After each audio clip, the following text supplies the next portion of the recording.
வணக்கம். நம்மளோட நிதி இலக்குகளை நம்ம நம்பிக்கையோட எப்படி இணைக்கிறது? இது நம்மள பல பேருக்கு இருக்கிற ஒரு பெரிய கேள்வி. இன்னைக்கு வட்டின்ற சுமையிலிருந்து விடுபட்டு ஒரு மன நிம்மதியான நிதி வாழ்க்கையை எப்படி உருவாக்குறதுன்னு நம்ம சேர்ந்து பார்க்கலாம். பணம் சம்பாதிக்கணுமா இல்ல நம்ம மத நம்பிக்கைய காப்பாத்தணுமா? இந்த கேள்வி நம்மள பல பேரை குழப்பிக்கிட்டே இருக்கும் இல்லையா?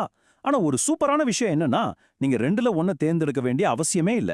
உங்க கொள்கைகள்ல உறுதியா இருந்துகிட்டே செல்வத்தை உருவாக்க முடியும். அதை எப்படி செய்ய போறோம்னு தான் இந்த முழு விவரத்திலையும் நாம பார்க்க போறோம். சரி, இது எல்லாத்துக்கும் படி என்ன தெரியுமா? பணத்தை நாம எப்படி பார்க்கறோன்ற நம்ம எண்ணத்தை மாத்துறது தான். இது வெறும் நம்பர்ஸ் கேம் கிடையாது. இது பரக்கத் பத்தினது. அதாவது இறைவனோட ஆசீர்வாதம். வட்டியில வர்ற லாபத்தை விட இறைவன் கொடுக்கிற அந்த செழிப்பு தான் உண்மையான செல்வம். முதல்ல நாம எதை விட்டு விலகி இருக்கணும்னு தெளிதா புரிஞ்சுக்கலாம். அதுதான் ரிபா. சிம்பிளா சொல்லணும்னா வட்டி.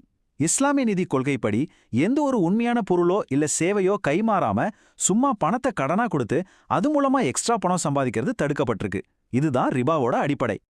ரிஃபாவுக்கு அப்படியே ஆப்போசிட் தான் பரக்கத். இது வெறும் பணம் எவ்வளோ இருக்குன்ற கணக்கில்ல. நம்மளோட செல்வத்துல இறைவன் கொடுக்கிற ஆசிர்வாதம், வளர்ச்சி, செழிப்பு இது எல்லாம் சேர்ந்தது தான் பரக்கத்.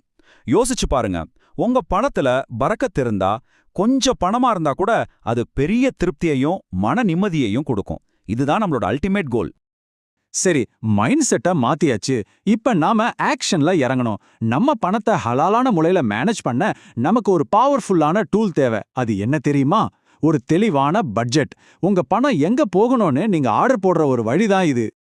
இங்க ஒரு சிம்பிளான ஆனா ரொம்ப பவர்ஃபுல்லான மெத்தட் இருக்கு. பரக்கத் பட்ஜெட். உங்க வருமானத்தை 3ஆ பிரிச்சுக்கோங்க. 50% உங்க அத்தியாவசிய தேவைகளுக்கு, 30% உங்க ஆசைகளுக்கும், மீதி இருக்கிற 20% சேமிப்புக்கும் தர்மத்துக்கும். இங்க ஒரு முக்கியமான விஷயத்த கவனிச்சிங்களா?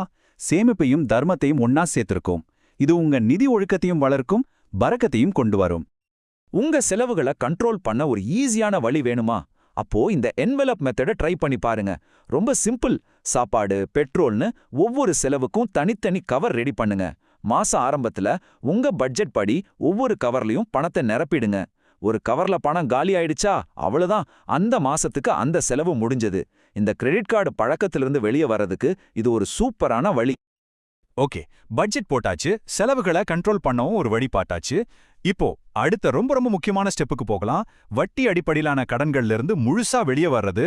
இது ஃபினான்ஷியல் நிம்மதிக்கும் சுதந்திரத்துக்கும் போற நேரடி பாதை, நம்புங்க. பாருங்க, ஒரு பொருளை வாங்க 2 வழி இருக்கு. ஒன்னு ஹலாலான வழி. இதுக்கு கொஞ்சம் பொறுமை தேவை.